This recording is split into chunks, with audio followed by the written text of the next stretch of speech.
কোন হয় লোন গ্যাৰেণ্টৰ যোনে বেলেগৰ লোন পৰিশোধৰ বাবে দায়বদ্ধ হ'বলৈ সন্মত হয় আপুনিও বেলেগৰ লোনৰ গ্যাৰেণ্টৰ হ'ব গৈ আছে নেকি আগত এইকেইটা কথা মনত ৰাখিব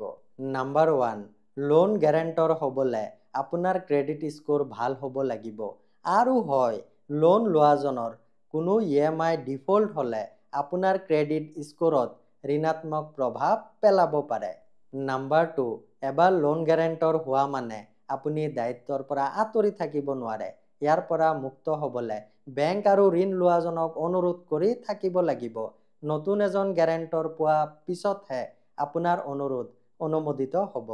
নাম্বাৰ 3